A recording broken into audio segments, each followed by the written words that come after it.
자, 일어서셔서 하나님 말씀 함께 읽겠습니다. 1절부터 4절 우리 한 절씩 교대로 읽습니다. 제가 1절 먼저 읽겠습니다. 예수 그리스도의 종이며 사도인 시몬 베드로는 우리 하나님과 구주 예수 그리스도의 의를 힘입어 동일하게 보배로운 믿음을 우리와 함께 받은 자들에게 편지하노니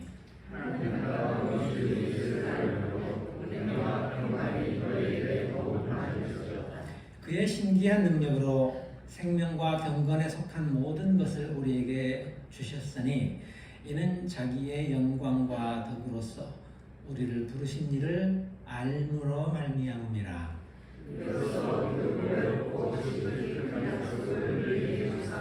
이 약속으로 말미암아 너희가 성령 때문에 세상에서 얻을 것을 신성한 성품에 참여하는 자가 되게 하여 주셨느니라.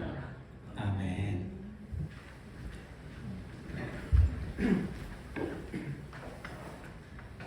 오순절 성령 강림과 함께 예루살렘에서 시작된 예수 그리스도의 교회는 사도들을 통해 나타나는 기적과 그들의 능력있고 열정적인 예수 복음의 선포로 폭발적인 부흥을 경험하였습니다.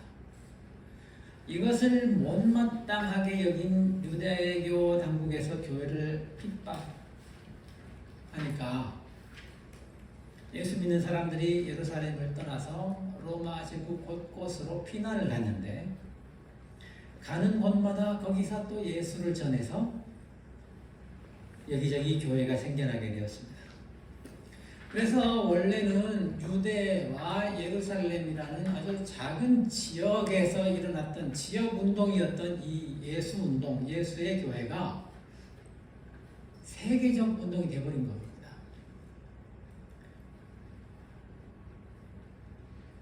여기에 결정적인 역할을 한 사람이 바울입니다.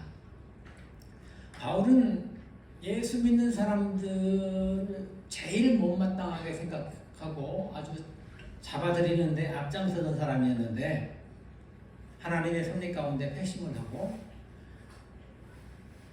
그 예수의 복음을 특별히 이방인들에게 전하는 일에 인생을 바쳤습니다. 만약에 이 복음을 이방인들에게 전하지 않았더라면 교회는 세계적 운동이 될 수가 없었을 거예요. 그냥 유대인들의 민족 운동, 유대인들의 민족 종교로 끝났을 터인데 이방인들에게 복음을 전하게 되면서 교회가 세계 교회, 세계 운동이 된 거예요. 원래 유대인들의 사고 체계 속에서는 이방인들에게 하나님을 믿으라고 하면 안 되는 것이었습니다. 하나님이 이스라엘을 자기 백성으로 선택을 하셔가지고 이스라엘과 언약을 맺으시고 이스라엘의 하나님이 되시고 이스라엘을 자기 백성으로 이렇게 부르셨단 말이에요. 그렇게 다른 하나님을 모르는 또는 하나님이 부르지 않으신 다른 민족, 다른 이방인들하고 구별되는 것, 이게 유대인들의 존재 방식이었습니다. 그래서 초기 초기 기독교인들이었던 이 유대인들이 이방인들에게 예수 복음을 전할 생각을 못했어요. 생각을 못하는 게 아니라 하면 안 되는 거였어요.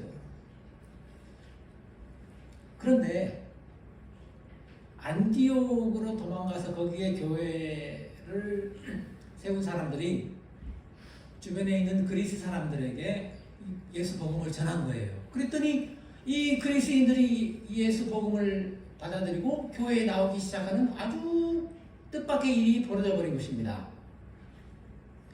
그리고 그 안디옥 교회의 목사였던 바나바와 바울이 이 복음을 이방인들에게 전해야 되겠다는 사명을 가지고 전 세계로 나가서 이렇게 이방인 교회, 이방인들에게 복음 전하는 일에 이렇게 평생을 바친 거예요. 골수 유대인이었던 베드로는 이게 이런 현상을 받아들이는 게 쉽지 않아요. 베드로는 고넬료라는 로마 군대의 백부장의 초대를 받아서 그 집에 가서 예수 복음을 선포하고 그 집 식구들에게 세례를 베푼 적이 있습니다.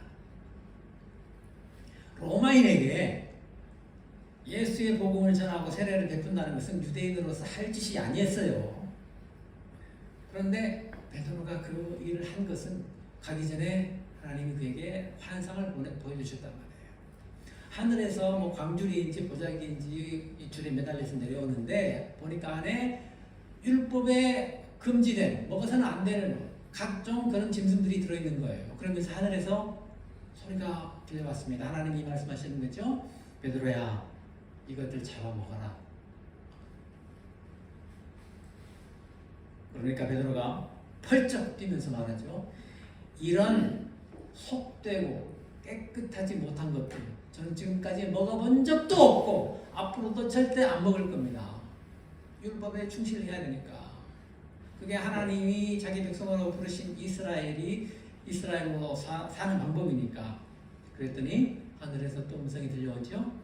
하나님이 깨끗하게 하신 것을 네가 더럽다고 하지 말라. 그렇게 해서 베드로가 로마 사람 고넬료의 집에 가서 먹고 자고 예수의 복음을 전하고 세례를 베풀었습니다. 하나님이 원하시는 일이라는 것을 알게 된 거죠. 그렇지만 태생이 골수 유대인이었던 베드로는 이게 쉽지 않은 거예요. 하기는 하는데 쉽지 않은 거예요. 머리로는 이해가 되는데 하나님이 그렇게 하라고 환상까지 보여주시면서 알려주셨으니까 알겠는데 손발이 잘 안 움직이는 거죠. 머리로는 아는데 가슴이 동의를 안 해요. 하나님은 우리 유대인이 하나님은 어떻게 이방인들이 하나님을 믿을 수 있냐고요. 믿으면 안 되지. 유대인들은 이 하나님을 이방인들과 나눠 가질 생각이 전혀 없어요.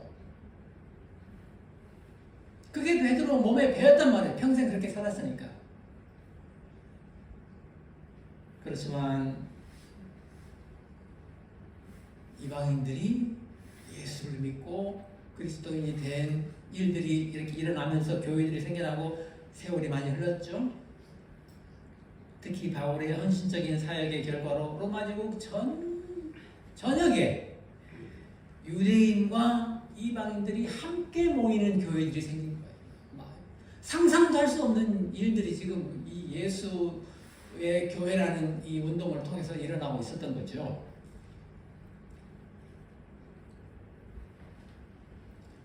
그런데 예수 그리스도의 교회가 이렇게 크게 성공을 하니까 부작용들이 생겨납니다. 로마 제국은 이 로마라는 아주 조그만 동네에서 시작한 왕국이었어요. 그런데 전쟁을 잘해가지고 이웃 부족들 정복하고 뭐 하다 보니까 어쩌다 보니까 계속 그렇게 정복해 나가다 보니까 지중해를 내해로 안마당으로 삼는 세계 제국이 돼버린 거예요. 그러니까 이 로마 제국 안에 온갖 모든 서로 다른 민족들이 다 들어와 있는 거예요. 그러니까 이 로마 제국이라는 커다란 이 제국을 운영하고 그 제국 내에 질서와 평화를 유지하기 위해서 각 민족의 각 종족의 문화나 풍습이나 종교 이런 것들을 다 인정하고 용납하게 됩니다. 그래서 모든 민족이 원래 자기들 섬기던 그런 신을 섬기고 종교를 계속 가질 수가 있었는데 그러면서 뭐 다 같이 평화롭게 로마 제국을 형성하고 있는데 문제는 로마 제국 전역에 퍼진 이 기독교인들이었어요. 로마는 황제가 죽으면 신으로 추앙을 합니다.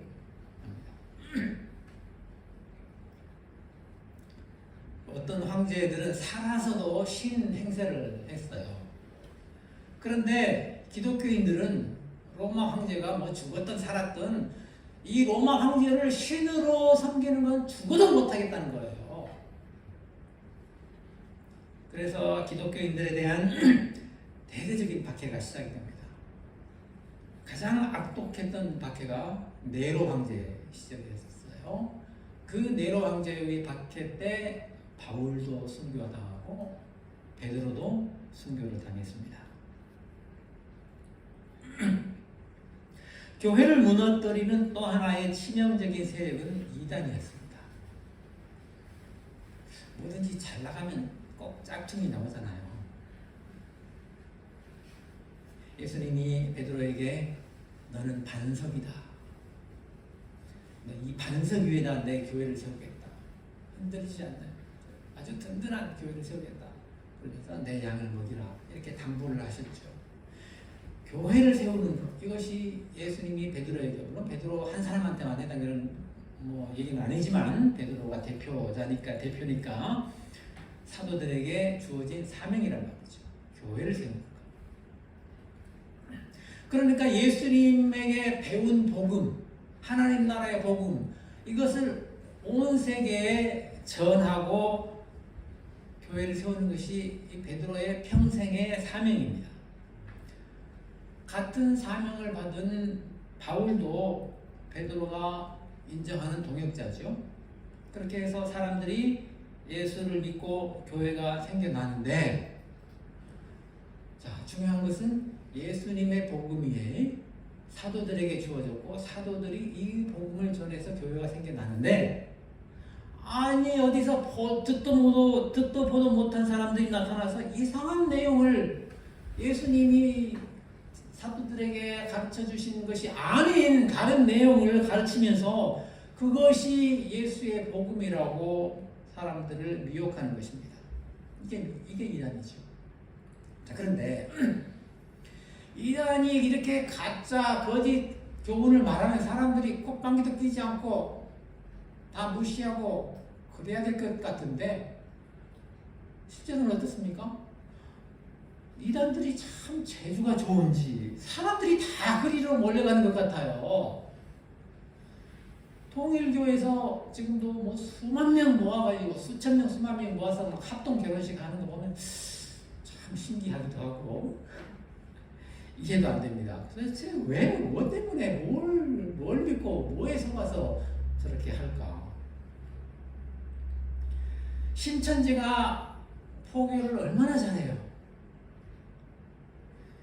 코로나 초기에 코로나 전파의 주범으로 지목이 되어가지고 조금 위축되는가 싶었는데 지금은 또 물을 만났더군요. 초대교회 시절에는 영지주의라는 이단이 특히 교회를 병들게 하고 있었습니다. 그러니까 이 예수님으로부터 직접 복음을 전수받은 베드로가 볼 때 신자들이 이런 이단의 거짓 가르침에 넘어가는 게 얼마나 기가 막히겠어요.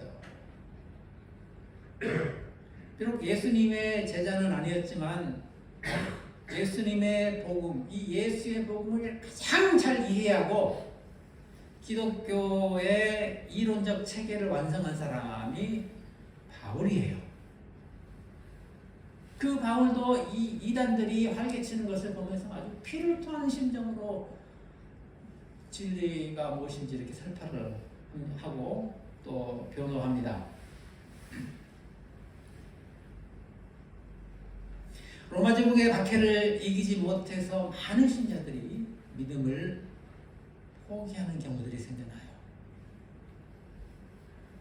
그리고 이단들의 거짓 가르침에 넘어가서 잘못 믿고 있는 사람들도 많이 생겨납니다. 이런 현실을 바라보면서 교회의 가장 중요한 지도자였던 베드로는 편지를 씁니다. 교회가 무엇이 해야 하는지, 교인들이 어떻게 해야 하는지, 핍박받는 신자들을 위로하고 이단의 거짓 가르침에 넘어가지 않도록 가르치려는 것이죠. 이게 베드로 후서예요. 베드로 전서도 있고 베드로 후서. 이 편지의 구체적인 수신자는 특정되어 있지 않습니다. 내용을 보아서 이방인 신자와 유대인 신자들을 모두 염두에 두고 쓴 편지인 것 같아요. 1절에서 베드로는 편지를 쓰는 자신을 예수 그리스도의 종이며 사도라 이렇게 소개를 하지요. 베드로가 예수님의 수제자라는 사실은 뭐 누구도 부인할 수 없는 팩트죠, 팩트. 이것만큼 베드로가 가르치고 전하는 내용이 예수 복음의 정통이다, 가장 진리다라는 것을 강력하게 뒷받침하는 증거가 없습니다. 베드로가 예수님한테 직접 배운 사람인데 그러면 베드로가 말하는 게 예수님이 말하는 거지. 그래서 베드로는 뭐라고 그래요? 내가 예수 그리스도의 종이고 사도다. 예수님으로부터 보냄받은 사람이다. 그러니까 무슨 말이에요? 내가 가르치는 것이 진리다. 내가 말하는 것과 다른 것은 다 가짜다. 이 얘기예요. 신약성경의 절반가량을 기록한 바울은 이 부분에 있어서는 약점이 있는 사람이에요. 바울은 베드로와 같이 예수님의 제자가 아니었잖아요. 제자는 그냥 예수님 만난 적도 없죠. 그리고 예수 믿는 사람들을 잡아들이는 일에 앞장섰던 사람이었는데 어느 날 갑자기 회심을 하고 예수 복음을 전하는 사람이 됐단 말이죠. 그러니까 바울 싫어하는 사람들은, 바울 반대하는 사람들은 네가 무슨 예수의 제자야, 너 예수를 만난 적도 없는 사람인데, 그러면서 바울을 인정을 안 해요. 그걸로 이 바울을 공격해요. 바울의 약점이잖아요, 그게. 바울이 예수 복음을 배우고 깨달은 후에 맨 먼저 한 일이 그래서 예루살렘으로 가요. 거기서 베드로나 다른 사도들을 만납니다. 그리고 그 사도들 앞에서 자기가 깨달은 복음을 프레젠테이션해요. 내가 배우고 내가 깨달은, 내가 받은 계시가 이것입니다 하고 얘기를 해요. 그러니까 사도들이 듣고 그것을 보고 맞다, 이거 예수의 복음 맞다 하고 인정을 합니다. 만약에 거기서 인정을 안 해줬으면 어떻게 되겠어요? 바울이 이런 역할을 할 수가 없겠죠. 근데 바울이 받은 복음이 예수의 복음 맞다, 이렇게 베드로와 다른 사도들이 인정을 하고 악수를 해줍니다. 그래서 바울은 그의 편지마다 자기의 사도권, 자기가 예수로부터 보냄받은 사람이라는, 사도라는 것을 아주 강조하죠. 그래야 이 복음의 정통성을 강력하게 주장할 수 있는 근거가 되기 때문입니다. 자, 이렇게 사도들로부터 시작한 복음이 세계 각지로 다 퍼지게 됐잖아요. 로마 제국 전역에 퍼졌단 말이에요. 그러면서 뭐가 걱정이 되는가 하면 이 복음이 변질되는 것입니다. 사람들 쭉 줄 세워놓고 맨 앞에 사람한테 귓속말로 뭐라고 한마디 하고 꼭 그대로 그 다음 사람한테 귓속말 하고 맨 끝에 사람이 하는 말 보면 어때요? 완전히 엉뚱한 말이 되는 경우가 있어요. 예수 그리스도의 복음을 사도로부터 출발해서 전했는데 저 멀리까지 막 퍼지다 보니까 그렇게 엉뚱한 복음이 돼버리면 어떡해요? 변질되면 어떡해요? 곤란하죠. 특히 온갖 다른 문화와 종교를 가지고 있던 사람들이 복음을 받아들이고 교회에 들어오니까 교회의 모습들이 어떻게 했어요? 가지각색이 되는 거예요.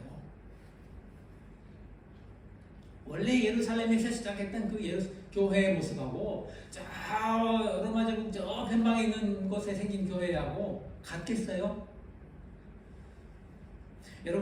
지금도 여러분이 키웨이 교회에 가서 예배를 드리면 어때요? 뭔가 좀 어색하고 불편하죠. 마음에 안 드는 것도 있고. 그럼 그게 우리 한국 교회가 잘하고 키웨이 교회가 잘 못해서 그러냐? 그건 또 아니란 말이에요. 여러분이 인도 교회 가면 어떻겠어요? 더 불편할 거예요. 아프리카 교회 가면요, 이거 교회 맞아? 이런 생각이 들지도 몰라요. 같은 믿음을 가졌는데 그것이 표현되는 것은 이렇게 다른 문화를 통해서이기 때문입니다. 변질하고 상황하고는 아주 다른 얘기인데,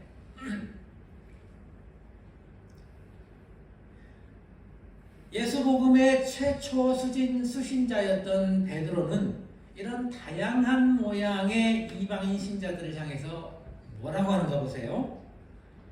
동일하게 보배로운 믿음을 우리와 함께 받은 자들에게 편지하노니. 우리라는 것은 자기 자신 말하는 거예요. 자기와 같은 사도들, 예수님으로부터 직접 복음을 받은 사도들. 근데 각 곳에 퍼져 있는 그런 다른 그런 교회들에게 보내면서 뭐라고 그래요? 동일하게 보배로운 믿음을 우리와 함께 받은 자들. 베드로가 복음 맨 먼저 받았다고 해서 베드로의 믿음이 최고고, 복음 나중에 받은 사람들의 복음은 뭐 퀄리티가 떨어지고 이런 거는 아니죠. 유대인이 믿으면 복음이 순수하고 이방인이 믿으면 변질되고, 이건 또 아닌 거예요. 비록 문화가 다르고 표현 방식이 다를지라도 다른 사람의 믿음을 나의 믿음과 동일하게 보배로운 믿음으로 보는 것, 굉장히 중요한 일입니다. 비록 표현 방법이 다를지라도 보배로운 믿음이라, 나의 믿음과 동일하다는 거예요.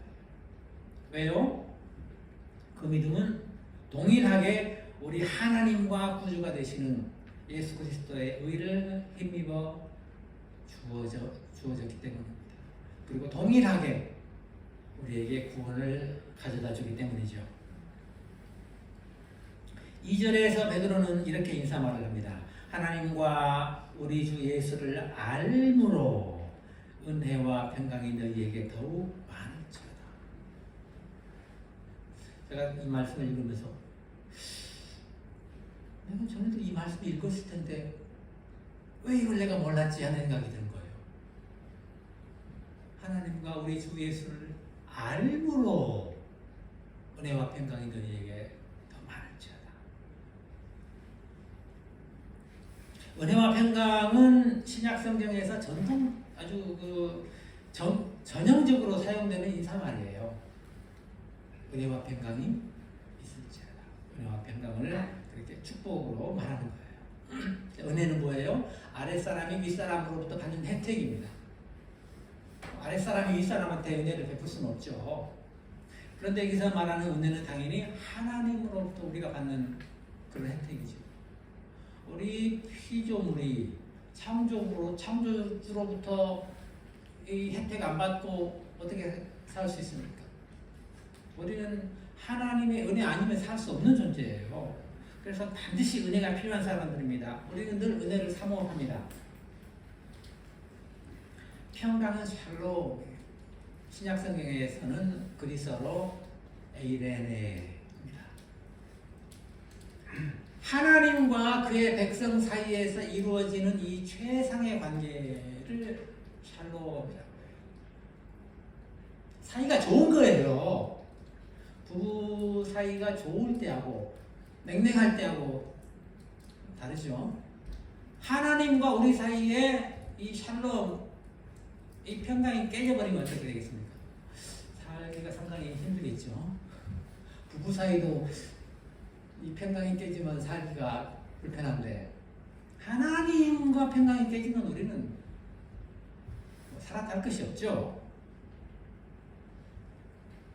그러니까 은혜와 평강은 우리에게 꼭 늘 있어야 하는 거예요. 없으면 안 되는 거예요. 그래서 그리스도인이 최고로 누릴 수 있는 복, 최상의 복, 바로 은혜와 평강입니다. 그런데 어떻게 해서 이 은혜와 평강이 우리에게 있게 된다고요? 이 은혜와 평강을 얻는 방법이 무엇인가 하면 하나님과 우리 주 예수를 아는 것으로. 다른 것이 아니고 하나님과 우리 주 예수를 알아야 은혜와 평강이 있다는 것입니다. 이 구절을 다시 옮겨 쓰자면 하나님과 우리 주 예수에 대한 지식 안에서 은혜와 평강이 너희에게 멀티플라이 더 많아질 것일지어다 이렇게 말할 수 있는데, 하나님과 예수에 대한 지식이 있으면 은혜와 평강이 더 많아진다. 아주 좀 흥미롭죠? 아주 의미심장한 말씀입니다. 그런데 이 그리스어 헬라어에서 이 지식이라는 단어는 보통 그노시스라고 해요. 그런데 여기서 베드로는 그노시스라는 단어를 쓰지 않고 에피그노시스라는 단어를 씁니다. 그노시스도 지식이고 에피그노시스도 지식인데 어떻게 다른가? 뭐 학자들이 이렇게 얘기를 해요. 이 그노시스는 우리가 공부해서 배우는 그런 지식. 그리고 에피그노시스는 통찰에 의한 지식, 이렇게 구별을 하더군요. 예를 들면 우리가 성경 공부해가지고 예수님이 십자가에서 죽으시고 사흘 만에 부활하셨다가 40일 동안 제자들과 함께 계시고 그 다음에 하늘로 올라가셨다. 이거 배우잖아요, 성경에서. 배우니까 뭐예요? 이건 그노시스, 그냥 지식이에요. 반면에 하나님도 모르고 예수도 모르던 사람이 예수의 복음을 들었어요. 그리고 하나님이 나를 지으신 나의 창조주이시구나. 그리고 죄인인 나를 위해서 예수께서 이 땅에 오셔서 나를 대신해 십자가에서 죽으셨구나. 이걸 믿고 깨닫게 된 것. 이걸 에피그노시스라고 합니다.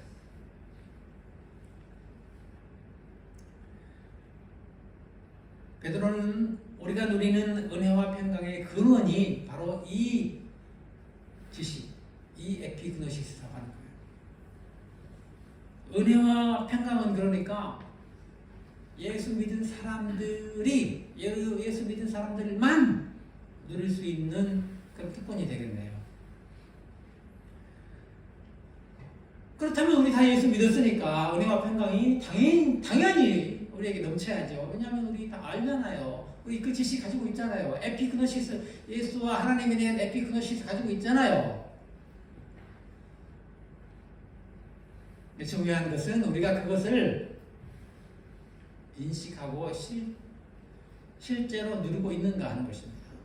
우리에게 그런 은혜와 평강을 주셨는데 우리가 누릴 수 있는데, 누릴 자격도 있는데 있는지도 모르고 누리지도 못하고 이러면 좀 곤란하죠. 좋은 차를 선물로 받았는데 어떻게 탈 줄을 몰라가지고 게라지에다가 넣어놓고 있으면 똑같지 않겠어요? 자, 그렇다면 극심한 박해에 직면한 신자들이 두려움을 극복하고 믿음을 지킬 수 있는 방법이 무엇일까요? 그것은 하나님의 능력을 의지하는 것입니다. 3절에서 베드로는 이렇게 얘기를 해요. 그의 신기한 능력으로 생명과 경건에 속한 모든 것을 우리에게 주셨으니. 신기한 능력? 이 번역은 좀 잘못된 것 같아요. 보통 신기하다 그러면 뭐 희한한 거 뭐 이런 생각이 들잖아요. 여기서 말하는 내용은 희한한 그런 능력이 아니라 디바인 파워, 신적 능력이에요. 하나님의 능력이에요. 신적 능력. 박해 칼날을 피해 지하에 땅굴을 파고 내려가 예배를 드리는 신자들이 믿음을 지킨다는 것은 그들의 의지와 능력만으로는 할 수 있는 일이 아닙니다. 하나님의 능력으로 그들에게 생명과 경건에 속한 모든 것이 주어졌기 때문에 가는 거죠. 신기한 능력. 신기한 능력이 아니고 신의 능력, 하나님의 능력으로 생명과 경건에 속한 모든 것을 우리에게 주셨어요. 그래서 생명과 경건. 아주 중요한 단어들이 나오는데, 생명과 경건은 그리스도인의 존재 양식입니다. 생명, 요한복음의 핵심 주제가 생명이잖아요. 생명은 하나님께 속한 것이고 예수께서 오신 목적은 자기 백성에게 이 생명을 주시기 위해서였습니다. 그래서 하나님에 대한 지식, 예수에 대한 지식, 에피그노시스를 갖게 되는 순간 이 생명을 얻게 되는 거죠. 이 생명이야말로 박해 속에서 목숨을 걸고 믿음을 지키게 하는 힘이 되었을 거예요.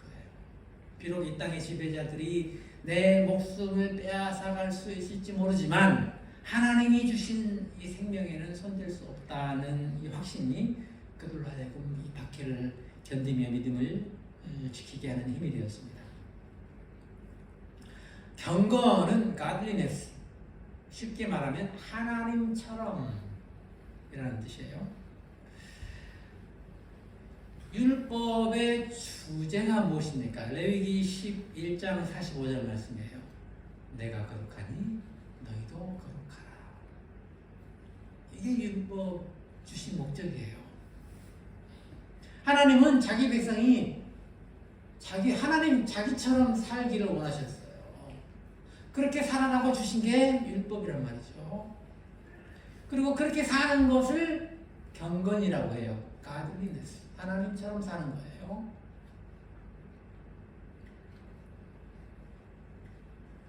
경건은 하나님의 도덕적 성품을 나누어 갖는 것입니다. 그리고 4절에서 이렇게 얘기를 하죠. 베드로가 너희의 정욕 때문에 세상에서 썩어질 것을 피하여 신성한 성품에 참여하는 자가 되게 하려 하셨느니라. 이 말씀에서 그 경건이 구체화돼요. 세상은 어떤 세상인가 하면 정욕 때문에 썩어질 세상이에요. 정욕, 이 죄악된 욕망. 우리 인간의 죄악된 욕망이 있잖아요. 이건 뭐 누가 뭐 가르쳐서 뭐 알게 되는 게 아니라 자동으로 우리 속에서 생겨나는 거예요. 그런데 이 죄악된 욕망 때문에 이 세상은 썩어질 수밖에 없어요. 그리고 이 썩어질 것 속에서 우리가 살고 있기 때문에 우리도 역시 같이 썩어질 것이고 멸망하게 될 것입니다. 그 썩어질 것은 하나님의 진리를 왜곡하는 것도 서슴지 않아요. 그래서 그것이 교회에 침투한 이단이 하나의 예겠죠. 그러나 생명과 경건에 속한 모든 것을 선물로 받은 사람들은 어떻다고요? 썩어질 것을 피한다고. 보배롭고 큰 약속이 주어졌는데 그 썩어질 것을 피하여 신성한 성품에 참여하는 자가 되게 하시겠다. 이 약속을 주셨다는 것입니다. 자, 여기서 주목해야 할 부분이 신성한 성품에 참여한다 하는 것입니다. 이 번역도 별로 그렇게 마음에 들잖아요. 신성한 성품이 아니라 그냥 신의 성품, Divine Nature. Divine Nature의 파테이커가 되게 하려고 하셨다 말이에요. 그러니까 어떤 의미에서는 신처럼 된다는 말입니다. 자, 인간이 신처럼 된다 또는 신이 된다, 이런 사상은 역사적으로 아주 중요한 종교적 영적 주제입니다. 이 그리스 철학이나 또 다른 종교에서도 이 신과의 합의를, 신과 하나가 되는 것, 이것을 최고의 가장 높은 영적 경지에 이른 것으로 그렇게 파악을 합니다. 이슬람 신학에서도 이런 거 있어요. 이슬람 신학 중에 수피파는 이슬람의 신비주의 신학이라고 할 수가 있는데, 이런 사상이 아주 강합니다. 아주 깊은 영적 경지에 도달하게 되면 나와 신의 구별이 없어져 버려요.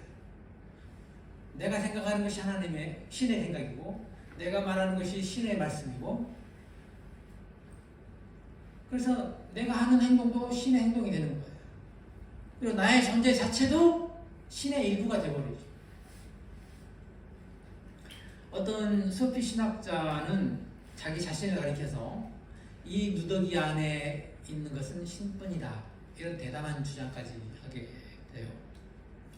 물론 이런 사람들은 이 신선 모독죄로 잡혀 죽거나 박해를 당했습니다. 인간이 신이 된다는 것은 아주 흥미롭고 중요한 주제이긴 하지만, 인간이 존재론적으로 신이 된다는 것은 물론 있을 수 없죠. 인간이 존재적으로, 인간 존재 자체가 뭐 신이 된다면 창조주와 피조물 사이의 구별이 없어져 버리니까 이건 있을 수 없는 불가능한 일이고, 그렇지만 성경에서도 이 신과의 합일, 하나님과 하나가 된다는 거 굉장히 중요한 사상입니다.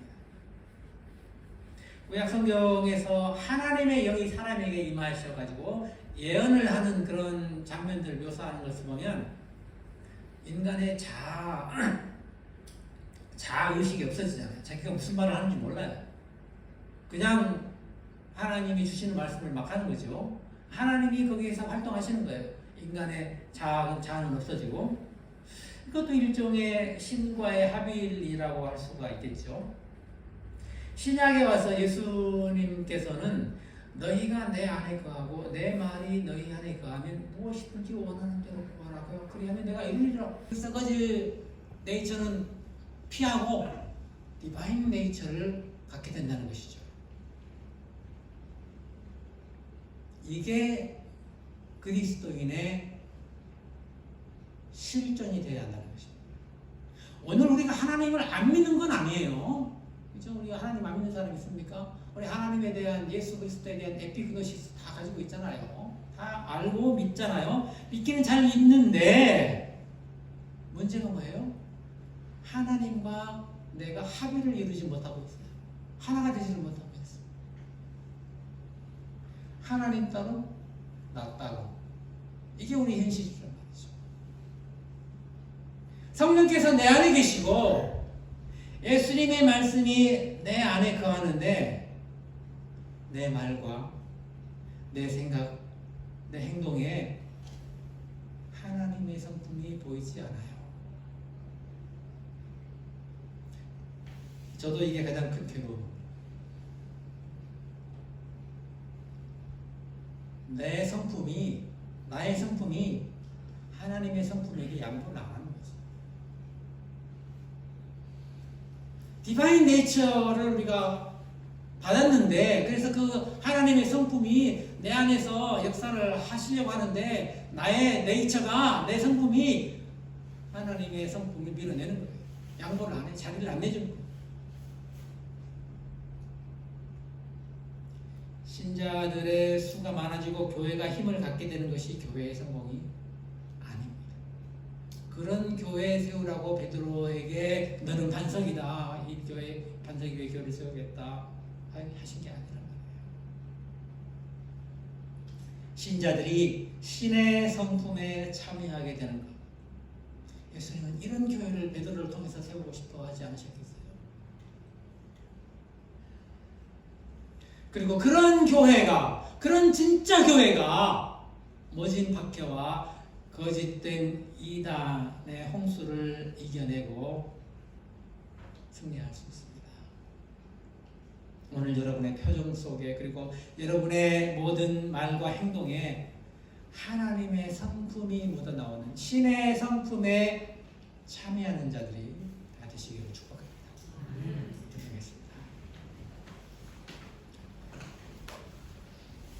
거룩하신 하나님, 우리를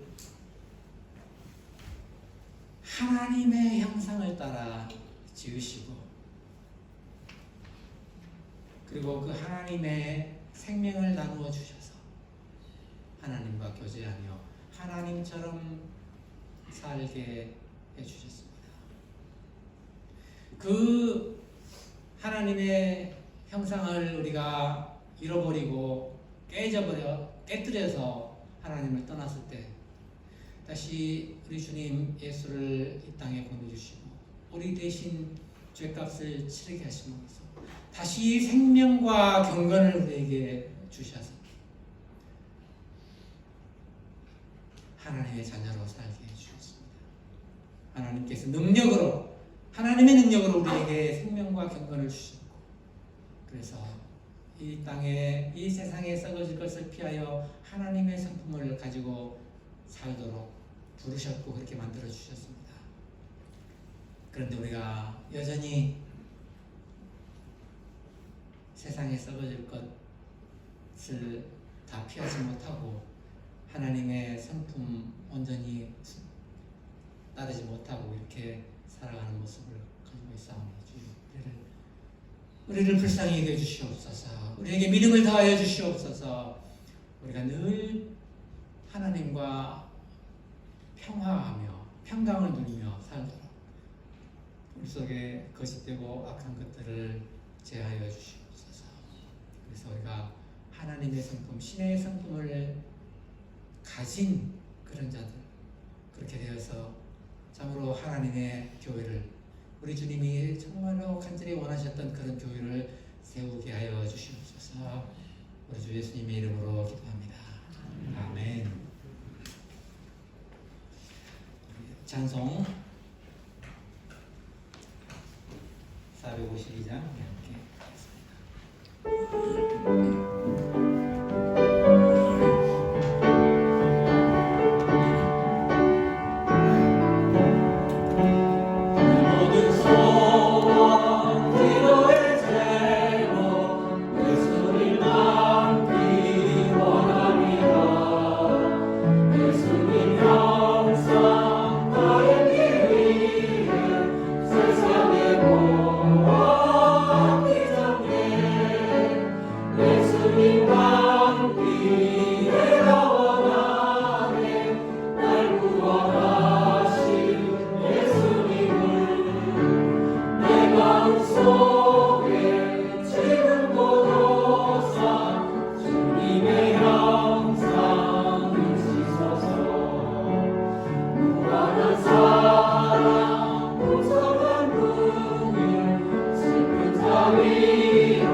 우리의 모든 것 되시는 주님, 또한 우리에게 모든 것을 허락하시는 주님, 오늘도 주님 앞에 나와 예배하고 주님을 높여드리며 우리의 마음과 정성을 주님께 드리고 또한 이 마음을 담아 주님 앞에 헌금을 드립니다.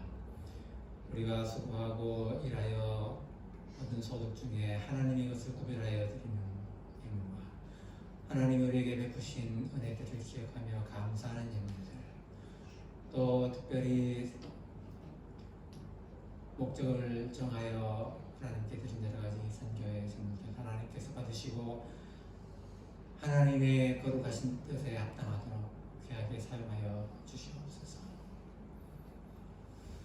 이제는 우리 구주 예수 그리스도의 은혜와 하나님 아버지의 사랑과 성령 하나님의 교제가 애기 머리 숙여 주님 앞에 예배하며 주님 사랑하겠다고 소원하며 주님 따르겠다고 약속하는 주의 백성에게 지금 그리고 영원 무궁토록 함께 있을지어다. 아멘.